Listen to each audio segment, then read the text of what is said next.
7th of January 2009. Slingshots versus white phosphorus bombs. "Take some kittens, some tender little mogies in a box," said Jamal, a surgeon at Al-Shifa, Gaza's main hospital, while a nurse actually placed a couple of blood-stained cardboard boxes in front of us. "Seal it up, then jump on it with all your weight and might until you feel their little bones crunching, and you hear the last muffled little mew." I stared at the boxes in astonishment, and the doctor continued, "Try to imagine what would happen after such images were circulated. The righteous outrage of public opinion, the complaints of the animal rights organizations." The doctor went on in this vein, and I was unable to take my eyes off the boxes at our feet. "Israel trapped hundreds of civilians inside a school as if in a box, including many children, and then crunched them with all the might of its bombs. What were the world's reactions? Almost nothing. We would have been better off as animals rather than Palestinians. We would have been better protected." At this point, the doctor leans towards one of the boxes and takes its lid off in front of me. Inside it are the amputated limbs, legs and arms, some from the knee down, others with the entire femur attached, from amputees injured at the Al-Fakhura United Nations School in Jabalia, which resulted in more than 50 casualties. Pretending to be taking an urgent call, I took my leave of Jamal, actually rushing to the bathroom to throw up. A little earlier, I'd been involved in a conversation with Dr. Abdel, an ophthalmologist, regarding the rumors that the Israeli army had been showering us with non-conventional weapons, forbidden by the Geneva Conventions, such as cluster bombs and white phosphorus. The very same that the Israeli army used during the last Lebanese war, as well as the US Air Force in Fallujah, in violation of international norms. In front of Al-Auda Hospital, we witnessed and filmed white phosphorus bombs being used about 500 meters from where we stood. Too far away to be absolutely certain there were any civilians under the Israeli Apaches, but so terribly close all the same. The Geneva Treaty of 1980 forbids white phosphorus being used directly as a war weapon in civilian areas, allowing it only as a smokescreen or for lighting.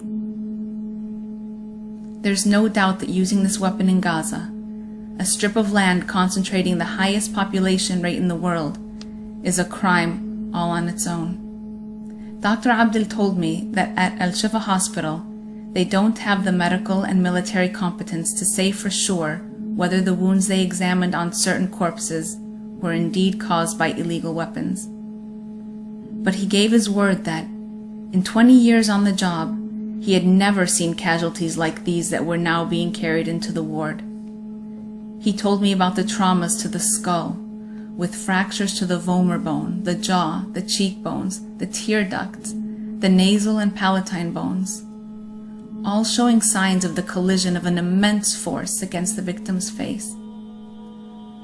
What he finds inexplicable is the total lack of eyeballs, which ought to leave a trace somewhere within the skull, even with such a violent impact. Instead, we see Palestinian corpses coming into the hospitals without any eyes at all, as if someone had removed them surgically before handing them over to the coroner. Israel has let us know that we've been generously granted a 3-hour daily ceasefire, from 1 to 4 p.m. These statements from the Israeli military leadership are considered by the people of Gaza as having the same reliability as the Hamas leaders' declarations that they've just provoked a massacre of enemy soldiers. Just to be clear on this point, Tel Aviv's worst enemy is the very same that fights under the Star of David. Yesterday, a warship off the coast of Gaza's port picked out a large group of alleged guerrilla fighters from the Palestinian resistance, moving as a united front around Jabalia.